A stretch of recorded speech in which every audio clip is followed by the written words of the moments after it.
Congressman, good morning. Thanks for being on the show. Good morning. Thanks for having me.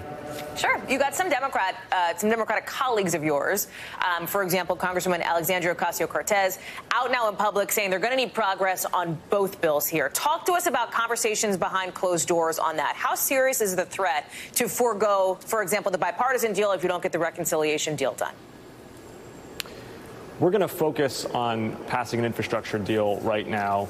I think the bipartisan policy framework that we have is a good one. I'd like to see the House's infrastructure bill be the nucleus of that, with $100 billion in funding for transit and $300 billion for roads and bridges. I'd like to see clean water, clean energy, and broadband round out that package. But we are going to pass an infrastructure bill in Congress, and we're going to deliver for the American people with it. So what's the number on, let me ask you about the reconciliation bill specifically, right? Because there's a lot of different numbers depending on the lawmakers you talk to about where they'd like to see that. Do you get the sense there is a behind-the-scenes consensus forming on whether we're talking $6 trillion or $2 trillion, right? And what would you be comfortable with? Or do you think that is, weeks and months away? I think we're in for a busy summer of negotiations and back and forth, and we've got President Biden and Speaker Pelosi and Leader Schumer who are expert hands at these negotiations. The focus for me is on delivering for my district, for Massachusetts, for the country, on issues that are bipartisan in their very nature. Clean water, fixing roads and bridges, upgrading our public transit, providing broadband to rural areas and other underserved populations. These are areas that have broad support with both Republicans and Democrats, and we're going to pass them either with or without Republican votes. Let me ask you about something else that's happening on the Hill that is relevant to you, I know, over the next 24 hours, and that is this vote to create the January 6th Select Committee. 13 members, 8 picked by her, 5 in consultation with the House Republican leader Kevin McCarthy. Note that's not a unilateral McCarthy pick. So I'm wondering, do you believe, as we have heard discussion about, that Nancy Pelosi should pick a Republican as one of her choices, one of those 8? And who should it be? And before you answer, I know it's going to be up to the Speaker. I know you're going to say, I defer to the Speaker on this. Who would you want to see, understanding that you're not actually making the pick and she would? What do you think would be best here? I think Speaker Pelosi has been doing this since I was in middle school, and I've got great confidence in her judgment on how to put this commission together. The American people deserve transparency and accountability. This was an attack on our democracy.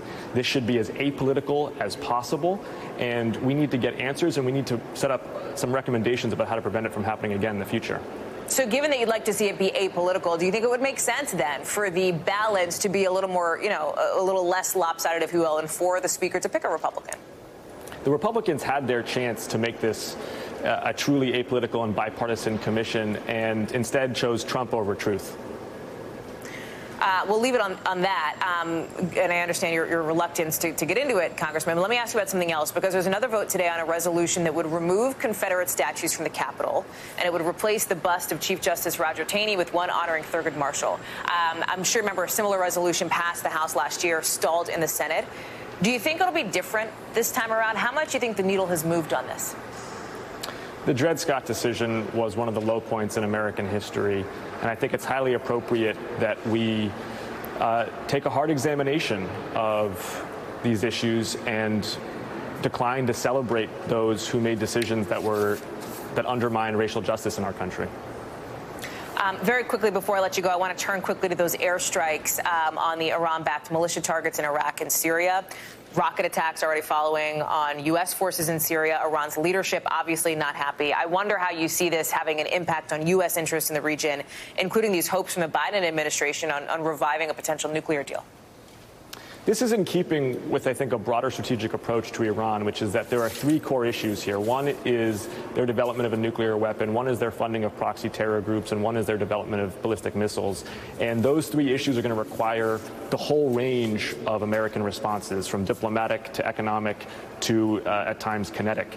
And we need to be treating each of these 3 with different levers as these strikes demonstrate.